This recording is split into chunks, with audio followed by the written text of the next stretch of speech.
of people have speculated lately that Dana White's mind might be slipping, or his control on the UFC may not be what it used to be.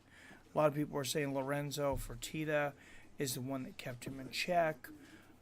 He's not sleeping. He's stretching himself way too thin. He's acting neurotic.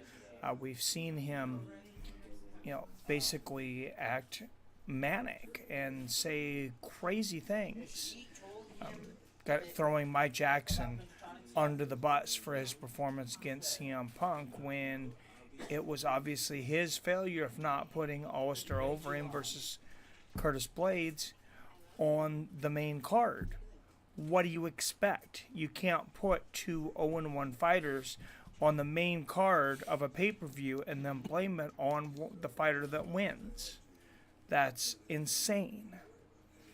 Iaquinta mentioned that. He also mentioned the very strange thing about the weigh-ins. Dana says he talked to hundreds of fighters about this weigh-in, switching from the morning weigh-in to a 4 p.m. weigh-in. He said the majority of fighters were in favor of this 4 p.m. weigh-in. Iaquinta said he was never asked. Ariel Helwani says that he's talked to many fighters. Not one of them has said that they prefer the 4 p.m. weigh-in. So where Dana's finding these fighters, I don't know. I don't understand where they're coming from, but they seem to be in some kind of alternate reality in Dana White's head right now. Which there seems to be a lot of things alternately going on in Dana White's head right now. As Iaquinta,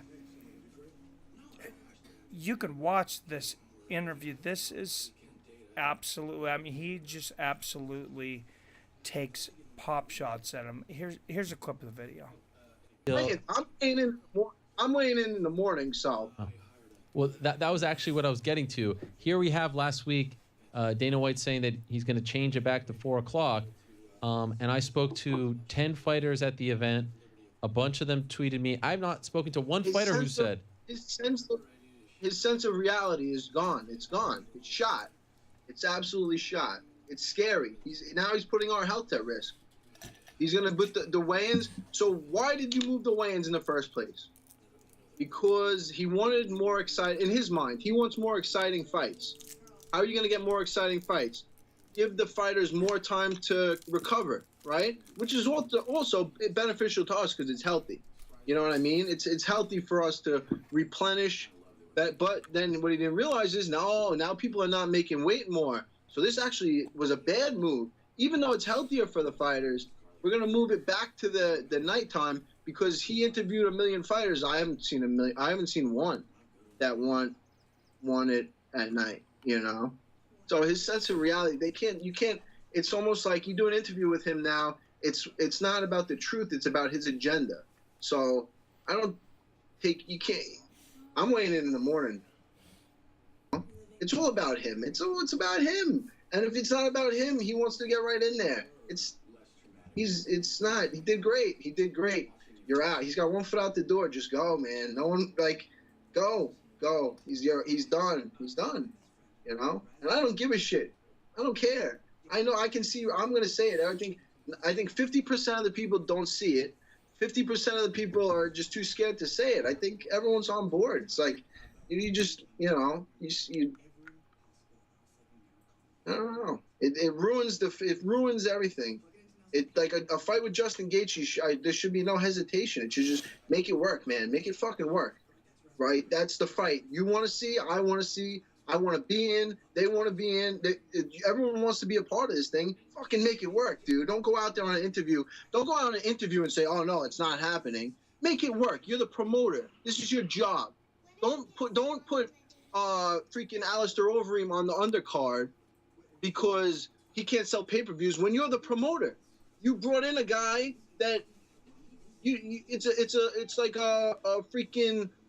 a peanut butter and jelly sandwich. You can't fuck that up, right? CM Punk, it shouldn't be a thing that you can fuck up. He managed to fuck it up because Michael Johnson won the fight, and now he's talking shit about Michael Johnson. And he's got Alistair Overeem on the undercard when the guy Razor Blades freaking knocked him out. Razor Blade should be gonna win on pay-per-view. He should be the guy right now. He should be upset. Where am I? You put me on the undercard. I finished Overeem, and you're talking shit about Michael Jackson. Like, what's going on? It's a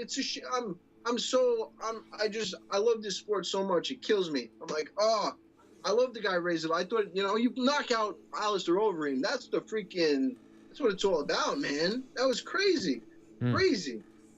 Oh, it broke my heart, that whole thing. I was devastated. But Michael Jackson, you were upset with the way Michael Jackson fought. You're upset. You put a reporter in the fight. What do you expect? Like, you didn't pick a fighter. You know what would have happened in Pride if CM Punk wanted to fight? Remember Dos Carlos Jr.? Yes. With the mask on? Yes. You want to fight in UFC? Come on. We're going to put you against Crow Cop. Boom! Crow Cop. Yeah. Now Crow Cop. Look at Crow Cop. Legend. The guy can fight anywhere everyone knows him. This is what they do. They promote their fighters. They're a promoter. We need a promoter, We need a promoter. And I think the fighters, it's this weigh-in thing is the last straw. This is going to kill him. This is going to put him in. You're going to see. He's going to say something. It's going to get even worse. It's going to get worse before it gets better. It'll get better, though. What do you think happens? Do you think the fighters are actually band together and not weigh in when they're being told to weigh in now and stick to the early morning weigh-ins? Well, I'm weighing in the morning. Okay. So, I think if Justin Gaethje, I think he would rather fight in the morning, so he should weigh in the morning with me. And I think I heard there's a few other fighters on the card, and I think they'll weigh in the morning too. So, yeah, we'll weigh in the morning. I'm pretty sure we're all weighing in the morning. Al, pleasure as always. We've had some. He's saying he's running his mouth. Look, I know Danny's emotional. He's like a little girl sometimes, and he gets in his feelings. But when you have a platform like that, you need to take a step back, And I just didn't understand it. So then, to add further insult to injury, you have Dana White coming out insulting his own product, UFC Fight Pass.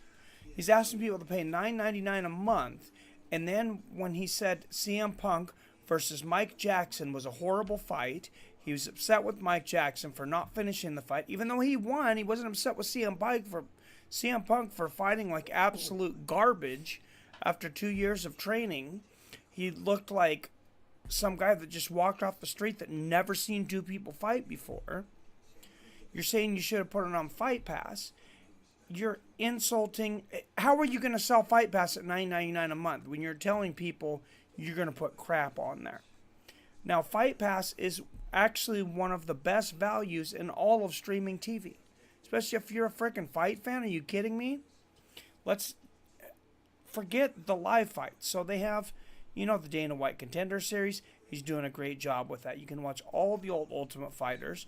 You can watch all the Pride events. You can watch every single UFC event ever happened. Now you got live things on there. You got Cage Warriors. You got Muay Thai now. You got kickboxing. You got Glory Kickboxing. You got way more fighting. Way more great fighting than you could watch in probably 50 lifetimes. And you're telling people that your product is garbage. No wonder you only have 450,000 subscribers worldwide. And they're paying this guy, $50, $100 million a year or more to be CEO of this company and run it into the ground? What's going on? I respect what Dana did in the beginning, but I question his sanity at this point. So let's listen into what Mike Jackson and Ariel Helwani had to say about Dana White insulting his own product of UFC Fight Pass. I just thought that comment was interesting. Like, if you say, well, I wish I put it on FS1 for free, then that's one thing. But Fight Pass is your own, subscription service. That's what you're asking fans to pay $9.99 for. So, like, where is that the place where you put the crap, for lack of a better term? Like, that's not the place. You know what I mean? It just seemed like a weird thing to say about your own product. Well, see, the thing again, Dana White is an emotional cat, and sometimes he says things in the heat of the moment, and he doesn't really have a filter. We all know that, so he gets in his feelings and he runs his mouth. you know, and that's not necessarily a good thing. And just like you said, he's almost shitting on his own product. You know, he needs to have somebody maybe, I don't know, write his lines for him or something. Or hey, you need to like calm down a little bit before you go do these press conferences. So look, guys, I know what it looks like. Like I'm kind of shitting on the boss, and I've said positive and negative things about Dana White in the past. I'm seriously concerned about his mental health, though, or at least his overexhaustion. It's obviously too big of a job for him to do the marketing right now. There are so many discrepancies in his story and other fighter stories and other media outlets, though. After a while, it's like, okay, I just read 50 stories in a row where these people all say one thing and Dana White says they're all lying. If you're looking at anyone else, after a while, you start to think, you know, who's lying? Is it this one person or is it everyone else? We don't do this in anything else in life, really. I mean, you look at, and this is a horrible example from the standpoint because it's a horrible crime, but you look at, say, Bill Cosby. The only reason I make that a comparison is because you have people telling similar stories and one person telling a different story. Now, are we going to believe Bill Cosby that all 50 or 80 or women of these women are lying? Or are we going to believe all these women, or a lot of these women, or at least some of these women, that something probably happened and all of them did not make up the exact same story? You have things like when Nate Diaz and Tyrone Woodley, they both came forward, said that Dana White offered them that fight to fight each other, and then all of a sudden Dana White saying he didn't offer him the fight. They both vehemently deny it. And then you have Dana White coming out later, scathing Nate Diaz in the press, saying, oh, I offered you big money fights. I offered you the Tyrone Woodley fight, and you didn't take it. Well, you just sat there for how long? For weeks, calling these guys liars, saying that you didn't say this, and now you're going to attack the guy for not taking the fight that you said you never offered. Just the situation of Tyrone Woodley. So before Tyrone Woodley fights Stephen Thompson,